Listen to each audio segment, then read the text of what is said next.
Hello guys, welcome to EPD education. काहीच Maharashtra set म्हणजेच MS set जो एक्झाम जून 2026मध्ये कंडक्ट होणार आहे, त्या एक्झामिनेशनसाठी किंवा NTUGC नेट एक्झामसाठी पोस्ट ग्रॅज्युएशननुसार म्हणजेच PGनुसार कुठला सब्जेक्ट तुम्हाला चॉईस करता येतो हे आपण या ठिकाणी समजून घेणार आहोत. कारण अनेक विद्यार्थ्यांचं PG कुठल्या ना कुठल्या सब्जेक्टमध्ये स्पेशली कव्हर केलेलं असतं. त्या स्पेशलायझेशननुसार कुठला सब्जेक्ट त्यांना चॉईस करता येतो हे त्यांना माहीत नसतं. तर आजच्या लेसनला पाहिल्यानंतर या संदर्भातलं कन्फ्युजन तुमचं पूर्णपणे क्लिअर होऊन जाईल. फ्रेंड, आज आपण सेट एक्झामसाठी कुठला सब्जेक्ट तुम्ही चॉईस करू शकता हे प्रॉपरली समजून घेणार आहोत. त्याचबरोबर MS सेट एक्झाम जो नेक्स्ट MS सेट एक्झाम होत आहे तो एक्झाम ऑनलाईन पद्धतीने होईल की ऑफलाईन पद्धतीने होईल हे देखील समजून घेणार आहोत. त्याचबरोबर तो न्यू सिलेबसनुसार होईल की त्यामध्ये ओल्डच सिलेबस असेल हे देखील आपण या ठिकाणी पाहणार आहोत. म्हणजे एकंदरीत MS सेट एक्झामबद्दल काही महत्त्वाचे पॉईंट आजच्या लेसनमध्ये आपण पाहणार आहोत. फ्रेंड, आजचं लेसन पूर्णपणे पाहण्यापूर्वी एक छोटीशी इन्फॉर्मेशन.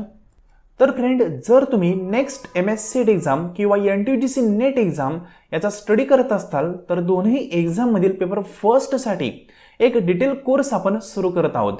त्यामध्ये पेपर फर्स्टचा पूर्णपणे सिलेबस तुम्हाला कव्हर करून दिला जातो. म्हणजेच पेपर फर्स्टमध्ये जे काही 10 युनिट आहेत ते सर्व 10 युनिट डिटेलमध्ये त्या कोर्समध्ये कव्हर करून दिले जातात. त्या संदर्भात MCQs प्रॅक्टिस करून घेतली जाते. त्याचबरोबर डेमो क्वेश्चन पेपर देखील प्रोव्हाइड केले जातात. म्हणजे इन शॉर्ट त्या कोर्समध्ये पेपर फर्स्टचा पूर्ण सिलेबस विथ प्रॅक्टिस तुम्हाला कव्हर करून भेटतो. त्या कोर्सचा वापर करून अनेक विद्यार्थ्यांनी 90+ देखील स्कोअर पेपर फर्स्टमध्ये केलेला आहे.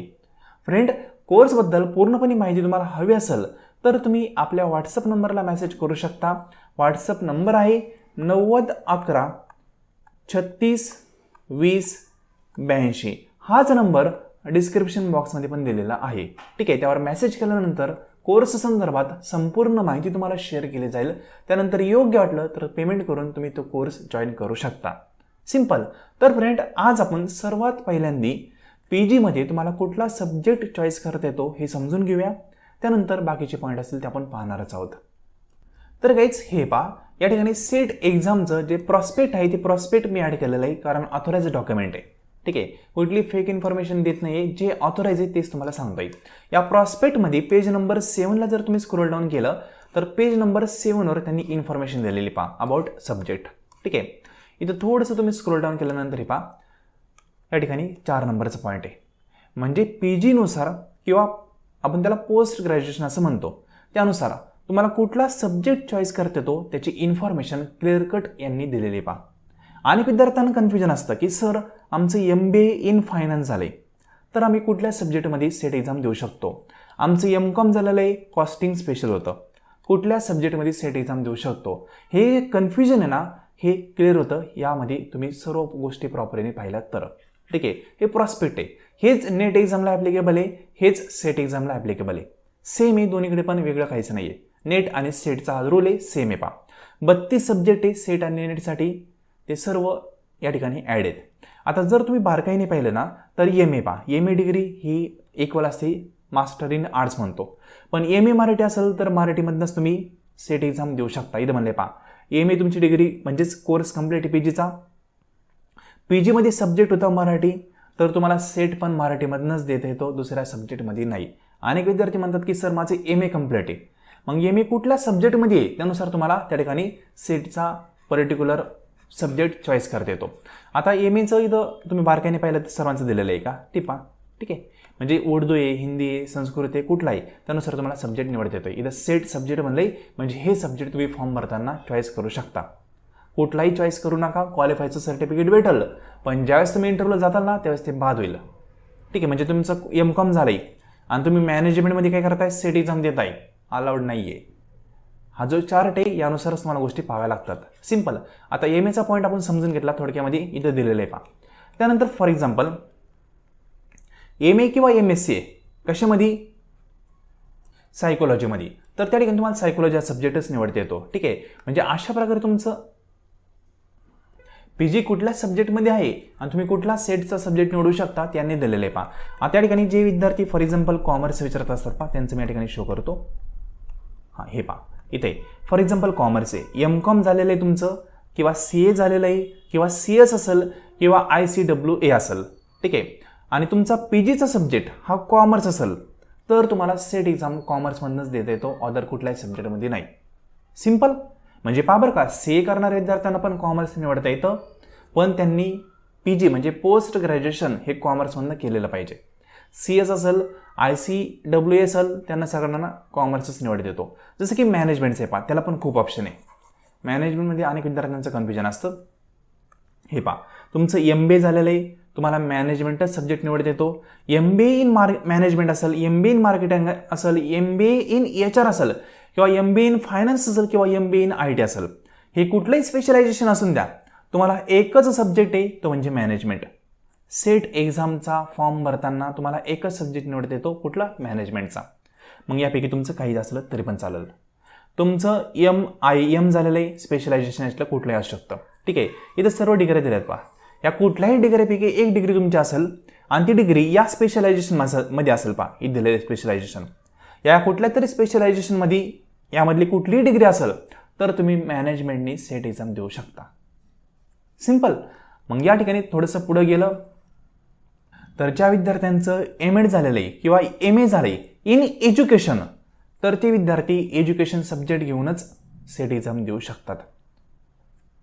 सिम्पल. म्हणजे सर्वांचं या ठिकाणी इन्फॉर्मेशन दिलेली पहा. पुढे जर पाहिलं तर MSc, ठीक आहे, MCA, नंतर MCS किंवा ME, ठीक आहे, किंवा MTech, हे काही जरी असेल आणि त्यांचं स्पेशलायझेशन हे जर असेल, ठीक आहे, समजून घ्या बरं का. हे तुमच्या डिग्रीत PGचा कोर्स आहे, वरती पहा तुम्हाला हेडलाईन दाखवतो.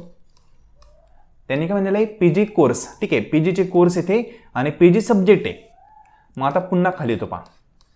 फॉर एक्झाम्पल मी काय म्हणलं, तुमची PG या सब्जेक्टमध्ये कव्हर झालेली आणि हे स्पेशलायझेशन होतं किंवा PGच्या कोर्समध्ये तुम्ही ह्या गोष्टी घेतल्या होत्या, यापैकी कुठली एक, म्हणजे कॉम्प्युटर सायन्स असेल, ठीक आहे, कॉम्प्युटर सायन्स अँड ॲप्लिकेशन असेल किंवा कॉम्प्युटर सायन्स आणि इंजिनिअरिंग असेल, इन्फॉर्मेशन टेक्नॉलॉजी असेल, ठीक आहे, किंवा industrial mathematics with computer application असेल, असं कुठलंही तुमचं स्पेशलायझेशन असेल तर तुम्हाला कॉम्प्युटर सायन्स अँड ॲप्लिकेशन हाच सब्जेक्ट निवडता येतो, अदर कुठलेही नाही. बाकीची कुठलेही निवडायचे नाही, ठीक आहे. स्पेशलायझेशन काय हे महत्त्वाचं नाही, इथं काय म्हणलंय हे महत्त्वाचं आहे, ठीक आहे ना. अनेक विद्यार्थ्यांना कन्फ्युजन असतं. जे विद्यार्थी फर्स्ट टाइम सेट नीट देते त्यांना कळत नाही नेमकं आपण कुठला सब्जेक्ट निवडायचा, तर हे प्रॉपरली तुम्ही पाहायला पाहिजे. इथे MSc पहा, इथं पण MSc, पण इथं काय केमिकल सायन्स आहे, इथं फिजिकल सायन्स आहे. इथं म्हणले पहा तुमचं MSc कम्प्लीट आहे, बरोबर ना. आता MSc कम्प्लीट आहे कशामध्ये? फिजिक्स स्कीममध्ये किंवा फिजिकल सायन्समध्ये, ठीक आहे. तर तुम्ही काय निवडायचं आहे? Physical science. आणि केमिकल सायन्स कोणाला? केमिस्ट्रीयनला. सिम्पल. म्हणजे बेसिक आहे. तुम्हाला या ठिकाणी क्लिअर कट गोष्टी दिलेल्या आहेत, कन्फ्युजन होऊन द्यायचं नाही. तुमची PG कुठल्या सब्जेक्टमध्ये त्यानुसार तुम्ही सब्जेक्ट निवडायचा. आता या ठिकाणी काही ना कन्फ्युजन होत नाही, कारण ज्यांचं फॉर एक्झाम्पल आता MA मराठी तर तो मराठीच घेणार आहे, ही बेसिक गोष्ट आहे. फक्त कन्फ्युजन कोणाचं होतं? कॉमर्सच्या विषयांचं, ठीक आहे. नंतर तुमचं MBA असेल तर त्यामध्ये कन्फ्युजन असतं, MSc वाल्यांना कन्फ्युजन असतं. ते कन्फ्युजन क्लिअर व्हावं त्यासाठी या गोष्टी दिलेल्या आहेत. MEd झालं असेल तर कुठला घ्यायचा सब्जेक्ट यांना पण कन्फ्युजन असतं, ठीक आहे. तर त्यांनी प्रॉपरली पाहिलं पाहिजे. मी वाटलंच तरी PDF आहे ना तुम्हाला टेलिग्राम चॅनलला ॲड करून देतो. त्या PDF मध्ये 8 नंबरचं पेज पहा, ठीक आहे. 7 नंतर 8 नंबर, त्या 8 नंबरच्या पेजवर हे सर्व सब्जेक्ट दिलेले आहेत, ते प्रॉपरली पहा आणि त्यानुसार सब्जेक्ट चॉईस करा.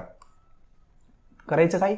PG पाहायचं, PGमध्ये आपलं यापैकी स्पेशलायझेशन होतं का ते पाहायचं आणि त्यानुसार सेटला हा पर्टिक्युलर सब्जेक्ट तुम्ही निवडू शकता जो या ठिकाणी दिलेला आहे.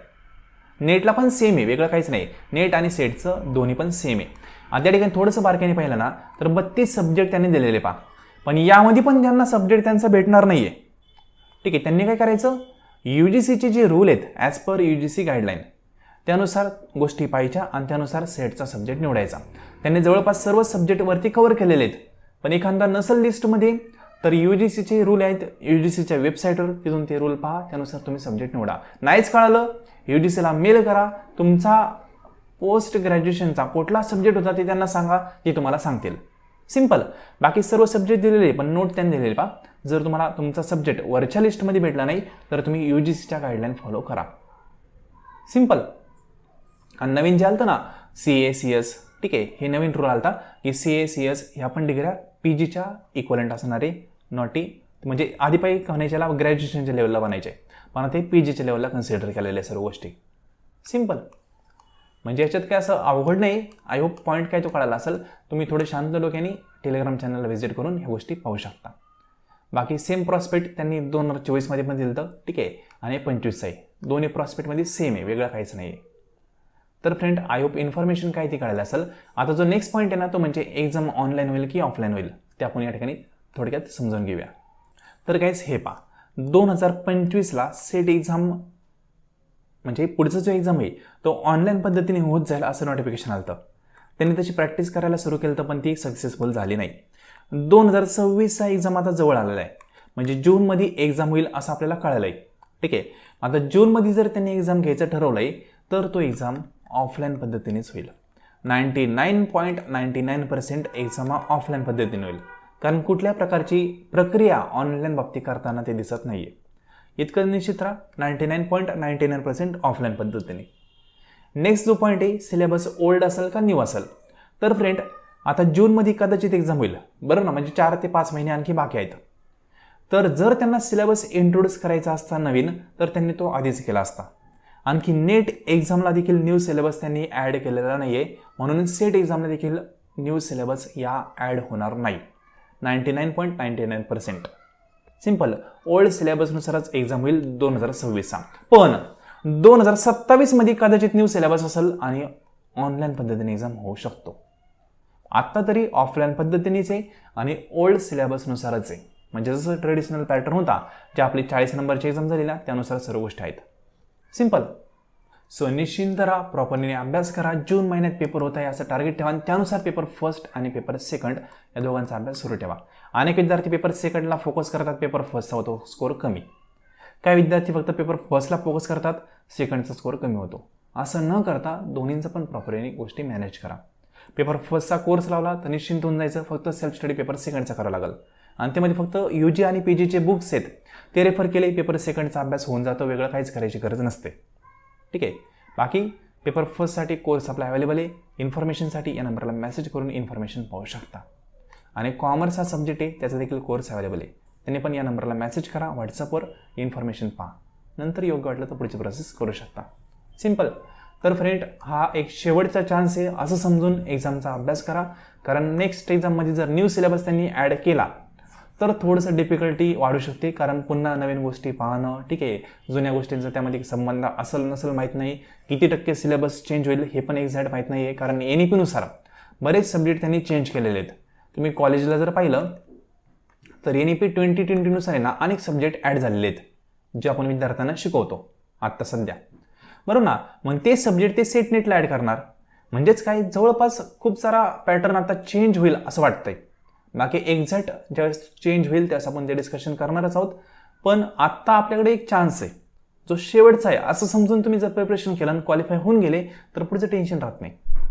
नाहीतर पुन्हा जर सिलेबस चेंज झाला तर पुन्हा नव्याने अभ्यास, सर्व गोष्टी वाढतात. त्यापेक्षा शांतपणे व्यवस्थित प्लॅनिंग करून अभ्यास करा, डेफिनेटली क्वालिफाय होऊन जाताल.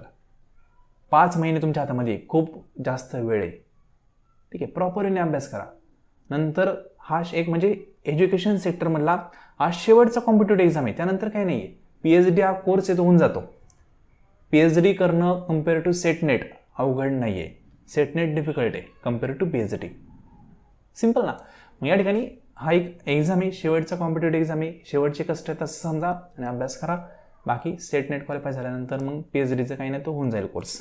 सिंपल होऊन जाईल, म्हणजे अवघडच असतो, पण जे सेट नेट होतात त्यांना PhD सोपी, कारण सेट नेट म्हणजे 100पैकी 6 म्हणजे तुम्ही सिलेक्ट होता, म्हणजे हुशारच आहेत ना. सिंपल ना. तर फ्रेंड अभ्यास प्रॉपरली करा, फक्त प्लॅनिंग करून अभ्यास करा.